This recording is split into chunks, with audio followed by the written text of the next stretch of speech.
এই গেছে গা কোরবানের সময় যে সমাজের থেকে কিছু গোস্ত দেখা দিছে এই এই পর্যন্ত মনে করেন আমরা কোনো গোস্ত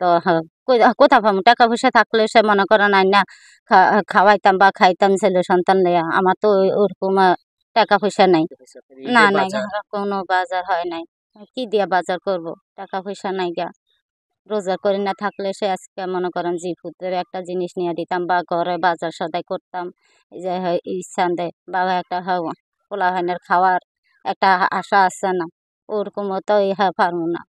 এই গেছে কোরবানের সময় যে সমাজের থেকে কিছু গোস্ত দেখা দিছে এই এই পর্যন্ত মনে করেন আমরা কোনো গোস্ত কোথা পাবো টাকা পয়সা থাকলে সে মনে করেন না খাওয়াইতাম বা খাইতাম ছেলে সন্তান লইয়া আমার তো ওরকম টাকা পয়সা নাই মনে করেন 500-600 টাকা বা 800 টাকা 1 কেজি গরু গোস্ত 1 কেজি গরু গোস্ত যেই টাকা দা আনবো ওই টাকাটা দিয়া মনে করেন আমি সাপ্তাহিক আমি সংসারটা চালাইতে পারবো সাফাসাফি কইরা আমার তো সুযোগ নেই গাই না যে খামো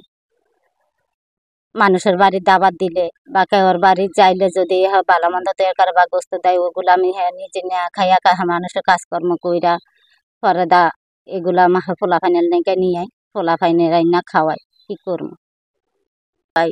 যদি আল্লাহ এমন দয়া মানুষের উপরে উঠতো যে এগো দয়ায় আমি জি ফুট নিয়ে স্বামী নিয়ে আমি একটু কোনো রকম মনে করেন একটু সুখে শান্তি একটু যদি চলে যাই থাকতাম আমার তো এই ইয়া নাই গা আজকে আমার পিছে একটা ঠেক ধরি না থাকতো আমার একটা ছেলে থাকতো ঠেক ধরি না তাহলে আজকে এতটুকু আমি কষ্টে থাকতাম না আজকে আমার ছেলে ফেলে নাই কারণে রোজগার করি না নাই কারণে তো আজকে আমার এতটুকু কষ্ট তাহলে আপনার স্বামী কি এখন টোটালি চিকিৎসা সেবা বন্ধ মনে হয়? হ্যাঁ সব বন্ধ আমি আর কি করবো যা ছিল আমার গরু গাছে 2-1টা যা ছিল এগুলা বেচছে স্বামীর এই পর্যন্ত চিকিৎসা করছি পরে দা পারতাছি না আর কিচ্ছু নেই আমার পরে দা মানুষে কিছুটা মানুষে সহযোগিতা করছে এখন কত আমি মানুষের কাছে হাত বাড়াবো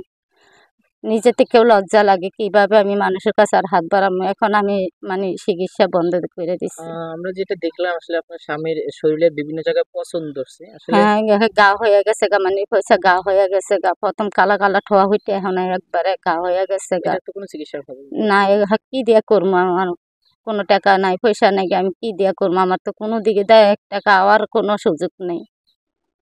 বাচ্চা কাচ্চা নিয়ে আসলে কেউ যদি আপনাকে কোনো সহযোগিতা করে বাচ্চাদেরকে লেখাপড়ার দায়িত্ব নিতে চায় তখন আপনি কি রাজি থাকবেন? তা না